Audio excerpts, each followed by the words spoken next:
날씨가 굉장히 갑자기 추워져가지고 콜록콜록 소리도 많이 들리고 또 감기 걸리셨다는 성도님들의 소식도 들려와서 솔직히 염려는 되지만 저는 이 차가워진 날씨를 너무 반가워하는 마음에 제가 열이 많아가지고 다시 추워지니까 너무 행복하더라고요. 그런데 이 성도님들은 감기 걸리시고 하는 게 제 마음이 편치는 않습니다. 이 추운 날씨 속에서도 이 자리에 함께 나와서 말씀을 듣고 또 말씀을 통하여서 함께 은혜를 이렇게 누릴 수 있게 되어서 참 감사하게 생각합니다. 아마 가장 널리 알려진 성경 구절 가운데 하나는 모두가 공감하시듯이 요한복음 3장 16절일 것입니다. 무엇이죠? 하나님이 세상을 이처럼 사랑하사 독생자를 주셨으니 이는 그를 믿는 자마다 멸망하지 않고 영생을 얻게 하려 하심이라. 굉장히 유명한 말씀이죠. 아마 비그리스도인들도 암송할 정도로 이렇게 많이 알려진 말씀입니다. 이와 더불어서 모두가 자연스럽게 암송하고 있는 말씀이 오늘 같이 읽은 이 창세기 1장 1절일 것 같아요. 태초에 하나님이 천지를 창조하시니라. 굉장히 짧죠. 요한복음 3장 16절은 거의 대부분의 분들이 그래도 노력을 해서 외워봐야지, 적어도 그리스도인이면은 이 정도는 암송해야지 하면서 노력해서 외우셨다면 아마 창세기 1장 1절은 노력한 적 없는데 외워진 그런 말씀일 것입니다. 자연스럽게 외우게 된 말씀이죠. 왜 그렇습니까? 아무래도 가장 많이 보게 되는 이 구절이어서 그렇지 않을까 싶습니다. 우리가 성경을 읽겠노라 다짐을 하면 보통 어디부터 읽나요? 창세기부터, 제일 첫 책인 이 창세기부터 이렇게 펼쳐서 읽기 시작하죠. 그렇게 창세기를 읽어가는 순간 하나님의 창조 이야기를 막 보면서 막 좀 웅장해지고, 또 뒤로 갈수록 이렇게 족장 이야기들 굉장히 재미있지 않습니까? 흥미로운 이야기, 그 전에 노아 홍수도 그렇고 바벨탑도 그렇고 되게 흥미로운 이야기들로 읽다가 족장 이야기까지 재미있게 읽다가 출애굽기 딱 들어서는 순간 조금 진지해지죠. 하나님이 모세를 통하여서 이 구원 역사를 이루어 가시는 것을 볼 때 그 하나님의 일하심에 굉장히 감탄하기 시작합니다. 그러다가 이제 중반부터 갑자기 율법이라는 게 주어지고 또 그런 계명들, 성막에 대한 내용들, 기구들, 막 이해하기 어려운 내용들이 막 나오기 시작하는 순간 이제 조금씩 성경 읽기에 흥미가 떨어지죠. 저만 그런가요? 떨어지게 됩니다. 떨어지게 되고, 그래서 겨우겨우 그래도 읽겠다고 다짐했는데 그래서 겨우겨우 집중해서 출애굽기를 딱 끝냈더니 그 다음 책이 뭐죠? 레위기죠. 창세기, 출애굽기, 레위기잖아요. 그 출애굽기 겨우 그 힘든 거를 끝내서 이제 다시 힘을 얻어서 다음 책 딱 펼쳤더니 레위기가 나옵니다. 레위기를 펼치는 순간 내 위기를 맞이하게 되는 우리 청년들은 엄청 웃던데 어르신들은 왜 안 웃으시는 레위기를 펼치는 순간 내 위기를 맞이하게 되는, 그렇게 성경 읽기가 멈추게 됩니다. 그러다가 어느 순간 다시 성경 읽기를 결심하면서 또 창세기로 돌아가는 거죠. 창세기로 돌아가서 그러다 보니까 우리는 창세기 1장 1절 말씀을 되게 자주 받고 자연스럽게 외우게 되고, 뿐만 아니라 하나님의 창조 기사가 기록된 이 1장, 2장의 내용을 자주 읽다 보니까 마치 물 흐르듯이 읽어질 때도 없지 않은 것 같습니다. 그런데 뭐든지 물 흐르듯 하다 보면 세밀한 부분을 놓칠 수 있죠. 그래서 때로는 마치 우리가 의미를 곱씹지 않고도 암송할 수 있는 사도신경처럼 창세기 1장의 말씀도 어쩌면 그 의미를 우리들의 신앙에 새기기보다 그저 창조에 대한 진술 정도로만 생각하고 넘어가는 경우가 많은 것 같습니다. 그렇게 우리는 창세기 1장을 펼쳐서 읽으면서 하나님이 세상을 이렇게 창조하셨어, 첫째 날에 뭐 만드셨고, 둘째 날에 뭐 만드셨고, 셋째 날에 뭐 만드셨고 라는 이 창조의 근거로만 생각하고 그냥 넘어가는 거죠. 그러나 이 시간 하나님께서 우리에게 이 창조에 대한 말씀을 우리에게 왜 주셨을까를 스스로 질문을 해보면 좋겠습니다. 하나님의 창조 이야기가 우리들의 신앙에 어떤 의미가 있을까? 오늘 이 말씀을 통해서 하나님이 우리들에게 원하시는 것은 무엇인지를 함께 나누고 또 은혜를 누리는 시간이 되기를 소망합니다. 모두가 아시는 것처럼 창세기의 저자는 누구입니까? 창세기의 저자? 당연히 모세라고 하셨죠. 하나님이 당연히 저자이시죠. 그러나 방금 말씀해 주셨던 것처럼 모세도 저자가 됩니다. 하나님이 모든 성경의 저자가 되시지만, 그러나 성경이라는 책은 갑자기 하늘에서 뚝 떨어진 책이 아니라 하나님께서 시간과 공간 속에 개입하셔서 인간 저자를 통하여 기록하게 하신 영감된 말씀이라는 것을 우리는 반드시 기억해야 합니다. 그렇게 우리는 창세기의 저자가 모세라는 것을 다 알고 있죠. 흔히 모세오경이라 불리는 창세기, 출애굽기, 레위기, 민수기, 신명기, 이 5권은 모세가 하나님께 받아서 기록한 책들입니다.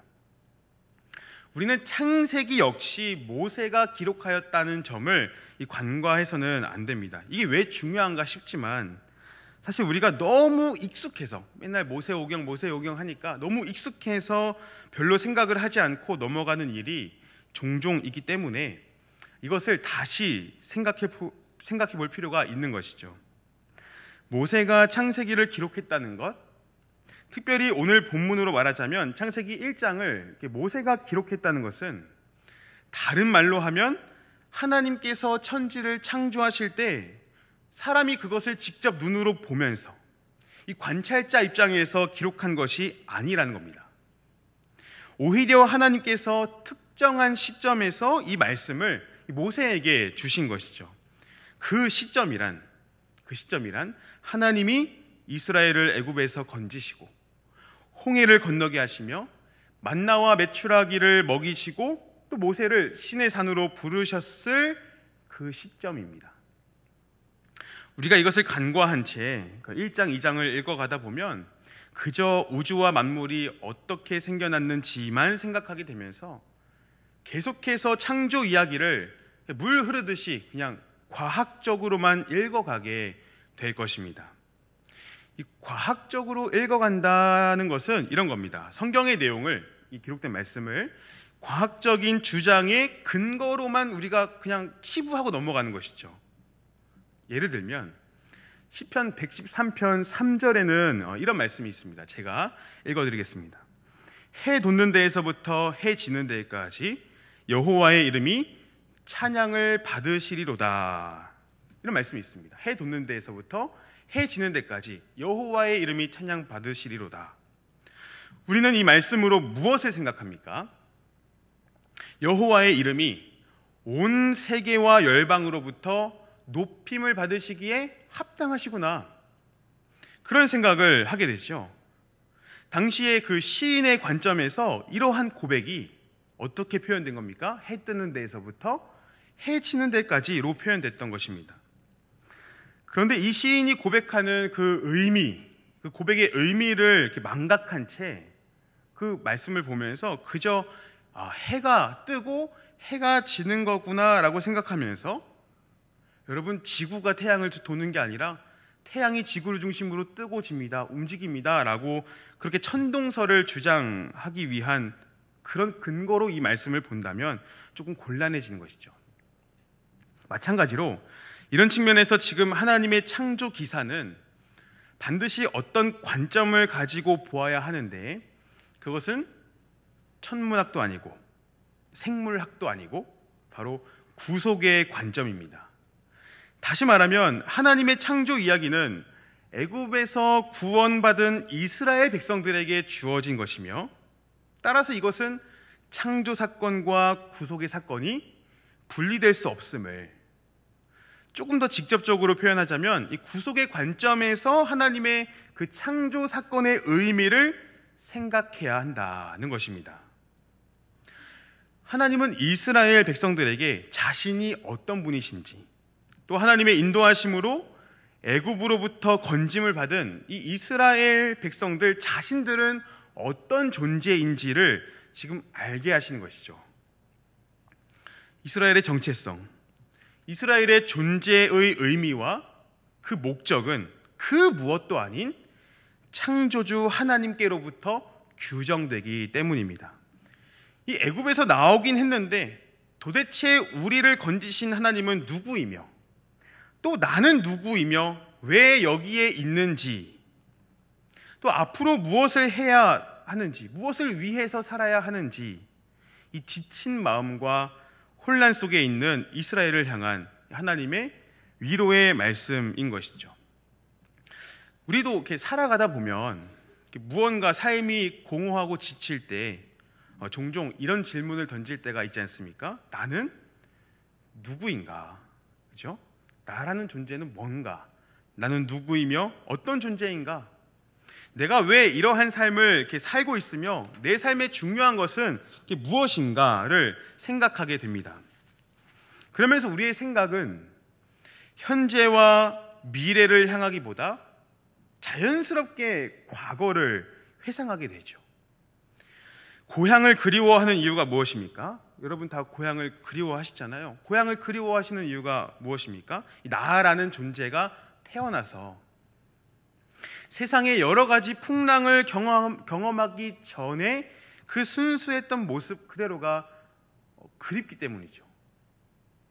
그렇게 그때를 그리워하면서 지금의 나가 내가 아니라 원래 그때의 모습이 내 모습인데 라는 생각으로 이 과거를 회상하는 것입니다. 이런 생각을 하다 보면 은근히 마음속에 작은 울림이 일어나면서 맞아, 나 원래 그랬지 하면서 이제 다시 마음을 이렇게 새롭게 잡게 되기도 하죠. 저도 이렇게 짧은 인생이지만 그런 경험이 있었습니다. 제일 근접한 시점으로는 바로 한 달 전에 그런 경험을 좀 했었는데요. 지난달에 우리 청년부에서 그 겨울 수련회를 다녀왔지 않습니까? 네, 수련회 장소가 어디였는지 혹시 아시나요? 아시는 분들이 우리 청년부에 관심을 가져주셔서 강원도 홍천이었습니다. 강원도 홍천. 이 수련회 장소가 홍천으로 정해지고 미리 이제 임원들과 답사를 다녀올 때부터 사실 제 마음은 굉장히 들떠 있었습니다. 왜냐하면 제가 홍천에서 자랐기 때문이에요. 홍천에서 이렇게 외모는 이렇게 서울 사람이지만 제 말이 아니에요. 이거 바로 지난주였나 한 권사님이 저한테 하신 말씀이에요. 서울 사람인 줄 알았다고. 외모는 그렇게 보이지만 태어난 것은 대전입니다. 대전이고 또 이제 한 3, 4살 때부터 초등학교 4학년 때까지는 홍천에서 살다가 그 이후에 청소년 시기를 춘천에서, 거의 강원도 촌뜨기인데요. 3, 4살 때부터 한 초등학교 4학년 때까지 저희 아버지가 홍천에서 목회를 하셨기 때문에 홍천에서 살았습니다. 아무쪼록 그렇게 수련회 준비로 이미 가기 전부터 피로가 막 쌓였고, 또 수련회 가서도 뭐 여러 가지 프로그램들과 또 집회를 하고 먹고 자면 좋은데 청년들과 밤새 수다를 이렇게 떨다 보니까 잠을 진짜 안 자고 계속 수다를 떨었거든요. 그러니까 몸도 지치고 정신도 이미 막 혼미해지고 그러더라고요. 그러다가 우리 청년 중에서 둘째 날 새벽에 먼저 버스를 타고 수원에 돌아와야 하는 청년들이 한 2명 정도 있어서 새벽 5시가 밤을 새고 새벽 5시가 조금 넘은 시점에 이제 그 시간에 터미널에 데려다 주려고 이제 차를 탔습니다. 그렇게 밤을 새고 그 새벽에 한 40분 거리거든요. 40분 거리를 운전해서 터미널에 내려주고 다시 수련회 장소로 복귀하는 길에 너무 피곤한 거예요. 너무 피곤했는데 문득 생각이 들었던 게 예전에 살았던 그 집이 잘 있을까? 이게 궁금해져서 그 수련회 장소로 돌아가는 길에 예전에 살았던 집으로 이렇게 운전을 해서 갔습니다.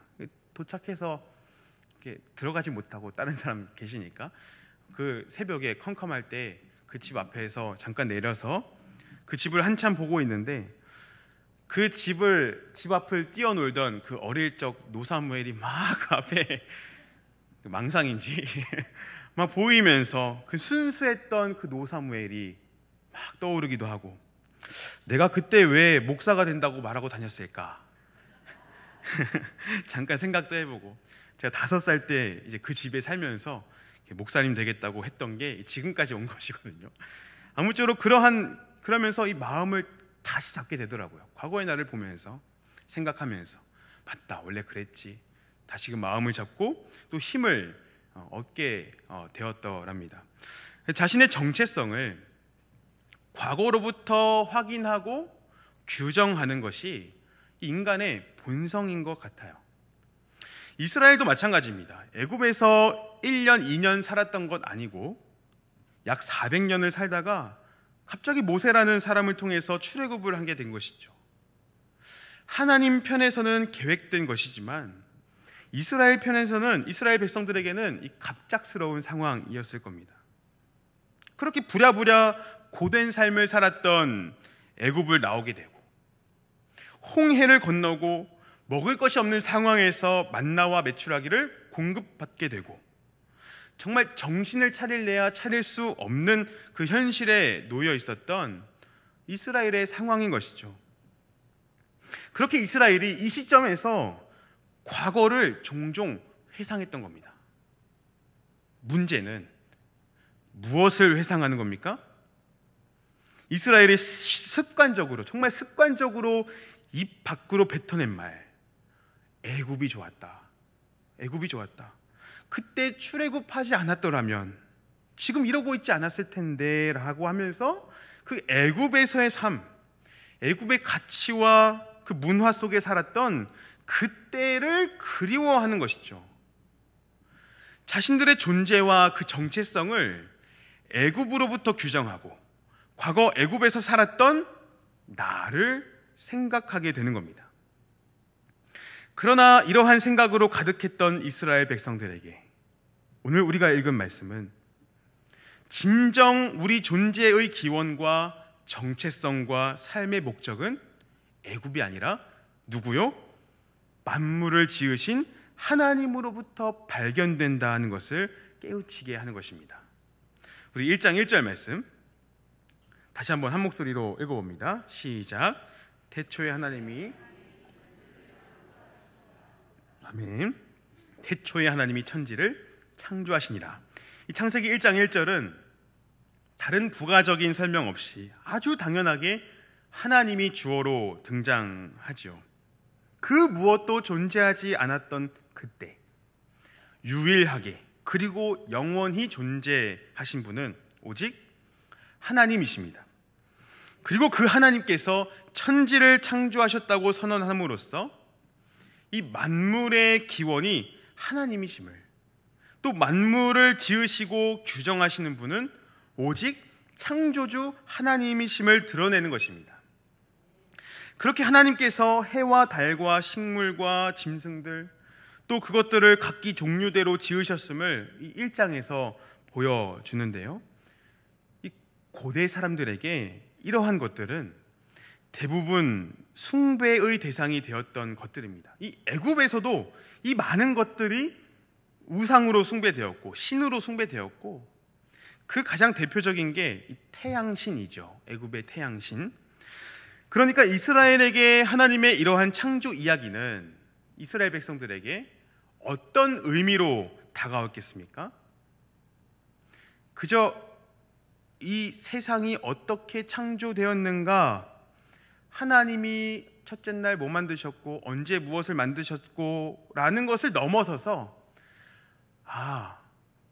애굽에서 숭배되었던 것들이 진짜 신이 아니구나, 그것들은 다 하나님이 만드신 피조물에 불과하구나, 유일한 신, 유일한 하나님은 오직 여호와이시구나 라는 사실로서 모든 세상을 주관하고 다스리시는 분이 오직 창조주 하나님이심을 깨닫게 되는 것입니다. 그렇게 당시에 널리 퍼져 있던 이방의 신들, 그런 우상 숭배적인 세계관을 무너뜨리시고 이스라엘이 습관적으로 그리워하는 애굽의 문화와 그 이방 종교의 흔적을 벗어버리게 하시는 것이죠. 너희는 애굽 백성이 아니라 나의 백성이고 너희들의 존재는 애굽이 아니라 창조주인 나로부터 규정된다라고 말씀하시는 것입니다. 애굽을 기준 삼았던 이스라엘에게 오직 창조주 하나님 안에서 자신을 생각하고 돌아볼 수 있도록 인도하시는 하나님의 말씀인 것이죠. 이러한 상태, 이러한 관계 안에, 이러한 하나님과의 바른 관계 안에 머물러서 하나님께서 목적하신 대로 있는 것, 하나님께서 목적하신 대로 그 존재됨을 지키는 것, 그것이 바로 하나님께서 보시기에 좋았음, 이 토브, 바로 선인 것입니다. 오늘 우리 역시 태초에 하나님이 천지를 창조하시니라 라는 말씀 앞에 우리의 존재와 우리의 정체성이 세상적인 기준이 아니라 오직 하나님으로부터 규정되고 하나님 안에서만 바르게 회복될 수 있음을 기억하시기를 간절히 소망합니다. 이미 죄로 인하여서 왜곡된 이 세상은 하나님이 아닌 다른 것들을 하나님 자리에 두는 것에 매우 익숙하죠. 매우 익숙합니다. 그리고 그렇게 많은 사람들이 하나님이 아닌 다른 것들, 물질과 외모와 직업 등으로 자신의 존재를 확립하려고 하죠. 돈이 많고 이쁘고 잘생기고 좋은 직업을 가지는 것, 이러한 것들을 누리는 것으로부터 안정을 느끼고 삶의 동기를 얻게 되는 것입니다.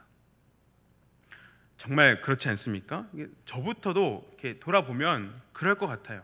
당장 통장에 몇천 원 있는 것과 몇십만 원 있는 것은 이미 느낌부터 다르지 않습니까? 너무 적은 금액이어서 느낌이 안 오시는데 통장에 몇십만 원 말고 몇천만 원, 웃음이 펼치잖아요. 몇억 아니 억 단위가 있다고, 찍혀 있다고 한번 생각을 해보십시오. 생각만 해도 행복하죠. 삶의 활력이 넘칠 것 같고, 돈을 사용함으로써 내 존재감을 막 드러내면서 계속해서 그 안에서 안정을 찾기 위해 인생의 가치와 목표가 계속해서 그 돈 중심으로 돌아가게 될 것입니다. 그러나 성경은 그러한 것들로부터 자신의 삶을 규정하지 말라는 것이죠. 그러한 것으로 만족하여 안정을 누리는 것이 정말 우리에게 허락된 본래의 기쁨과 행복과 삶의 목적이 아니라 그러한 세상의 기준 안에서 우리의 존재를 찾는 것이 아니라 오직 누구요? 하나님.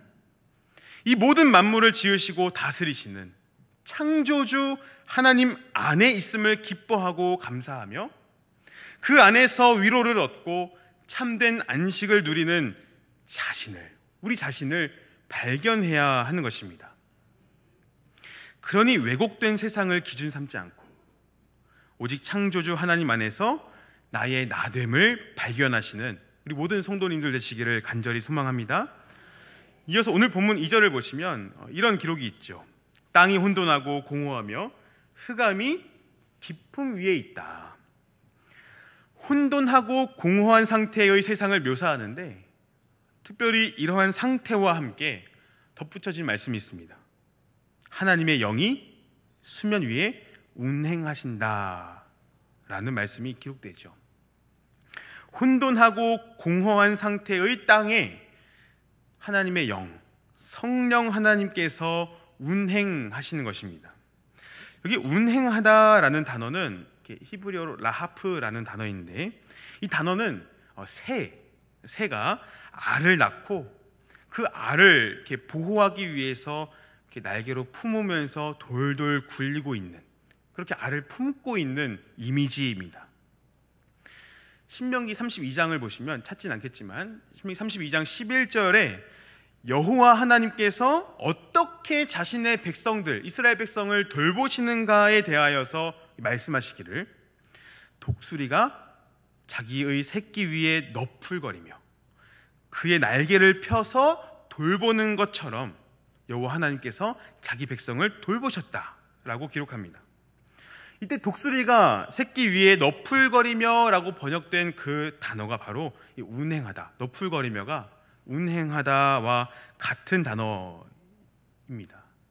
새끼를 보호하듯이 광야의 이스라엘 백성들을 돌보시고 보호하시는 하나님의 은혜를 표현하는 것이죠. 그러니 성령 하나님께서는 땅이 혼돈하고 공허한 상태를 그냥 두지 않으시고 어떻게 하시는 겁니까?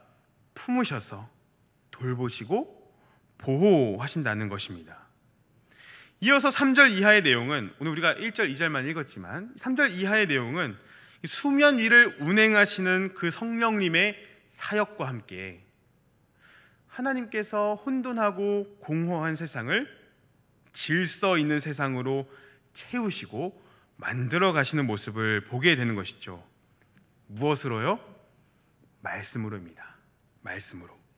말씀으로 빛을 만드시고 빛과 어둠을 나누시며 빛을 낮이라 부르시고 어둠을 밤이라 부르시는 하나님, 그렇게 궁창과 하늘과 바다, 마른 땅과 식물을 이 첫째 날부터 셋째 날까지 만드시죠. 그리고 넷째 날부터 여섯째 날까지 광명체들, 서식하는 생물들, 새와 물고기, 사람, 이렇게 창조하십니다. 이 혼돈의 땅을 질서 있게 만드시고 공허한 땅을 채우시는 하나님의 창조 사역이죠. 이것은 정확하게 이 첫째 날, 둘째 날, 셋째 날, 1, 2, 3, 1이 4, 5, 6, 1의 창조가 서로 그 형태와 내용이 맞물리는데, 이 무질서한 세상을 질서 있게 세우시는 하나님의 일하심입니다. 그리고 그렇게 창조된 세상은 하나님이 보시기에 심히 좋은 세상, 좋은 상태가 된 것이죠. 하나님이 보시기에 좋은 상태란, 이 앞에서도 말씀드렸던 것처럼 토브, 있어야 할 곳에 있는 거, 하나님이 목적하신 바대로 이루어지는 거, 피조물의 위치가 하나님과의 관계 안에서 바르게 세워지는 것, 그것이 바로 하나님 보시기에 좋은 상태인 겁니다. 말씀으로 각 피조물의 피조물됨을 분명하게 하시고, 그렇게 혼돈하고 공허한 땅, 흑암이 깊음 위에 있는 이 세상을 올바른 질서로 하나님께서 세우시는 것이죠. 하나님은 이러한 창조 사역을 무엇으로 이루십니까? 말씀으로 이루십니다. 말씀으로 혼돈과 공허함을 바르게 세우시고, 말씀으로 보시기에 좋은 상태를 만들어 가시며, 말씀으로 만물이 하나님께로부터 나왔음을 보여주시는 겁니다. 그러니 출애굽한 이스라엘 백성들은 끊임없이 하나님의 말씀을 들음으로써 그 말씀을 통하여서 애굽에서의 흔적들, 혼돈과 공허와 흑암의 질서, 깨진 질서와 그릇된 자아 형성을 벗어버리고 오직 하나님만 섬기며 하나님의 말씀만이 자신들을 올바른 상태로 회복할 수 있음을 붙들어야 했던 것입니다. 이것이 하나님의 백성들이 가져야 할 마음이고 하나님께서 원하시는 모습인 것이죠. 피조물의 피조물됨을 깨뜨려 우상으로 섬겼던 그 애굽의 문화를 버리고 만물이 말씀으로 창조하신 하나님께 종속된다는 사실을 붙들면서 창조주 하나님만 의존하는 삶을 살아가는 것, 그러한 삶을 살아내는 것, 그것이 바로 하나님의 백성다운 삶인 것입니다. 우리 고린도전서를 한번 펼쳐보시겠습니까? 고린도전서 8장 6절 말씀, 신약성경 272페이지,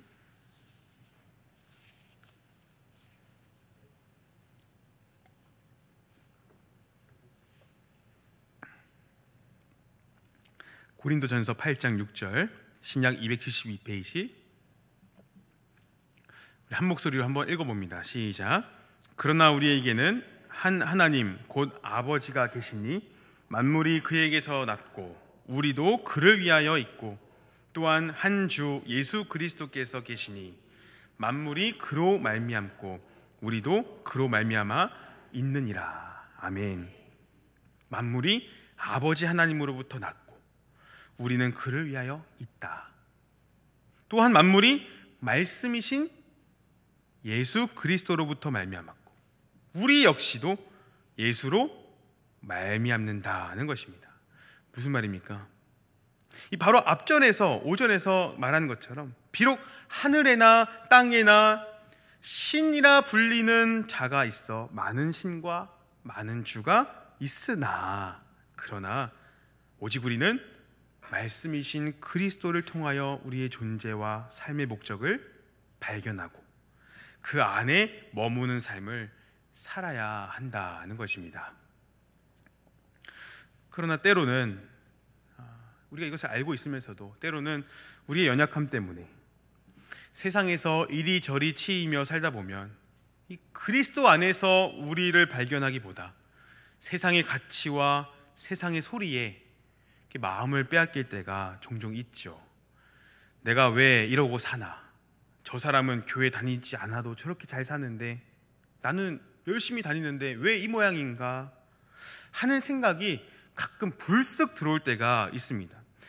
예수님을 믿어 구원받은 자로 살아가지만 여전히 우리가 마주하는 현실 앞에 나는 왜 이럴까? 나를 구원하신 하나님은 왜 나를 이런 상황에 놓으시는가? 질문하게 되고 그렇게 우리가 당한 현실을 이 세상 사람들의 소리로 해석하면서 또 세상 사람들의 눈으로 바라보면서 낙심하게 될 때가 종종 있지요. 그러나 그럴 때마다 우리는 그리스도로 말미암은 존재임을 기억하면서 말씀을 가까이 하는 성도님들 되시기를 간절히 바랍니다. 우리를 다시 회복하게 하는 것은 다른 것이 아닌 오직 창조주 하나님의 말씀임을 붙드시기를 바랍니다.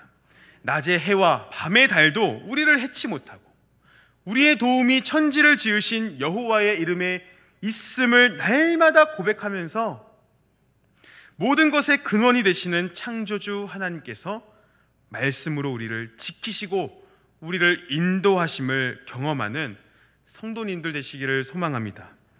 그렇게 하나님은 오늘 말씀을 통하여서 우리를 깨우치시는 것이죠. 세상의 소리와 기준으로 스스로를 판단하지 마라. 이 세상과 너희를 창조한 이는 나다.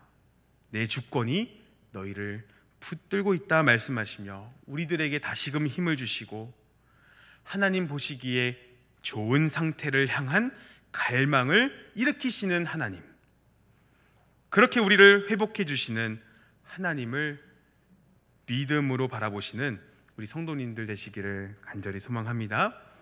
이제 말씀을 정리합니다.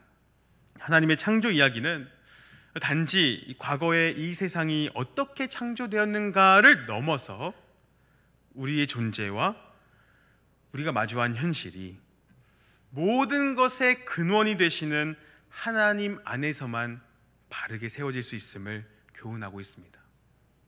예수 그리스도를 믿음으로 구원받은 우리들의 삶이, 저와 여러분들의 삶이 여전히 왜곡된 세상을 마주하여 수많은 고통과 질문을 품을 수밖에 없지만 하나님은 우리의 마음을 하나님의 창조애로 초청하십니다. 거기에만 답이 있고 나의 나됨이 발견되며 우리의 소망이 되기 때문입니다. 이 말씀을 기억하시면서 창조주 하나님 안에서 참된 회복을 누리시는 우리 모든 성도님들 되시기를 주님의 이름으로 축복합니다. 말씀 기억하면서 함께 찬송가 79장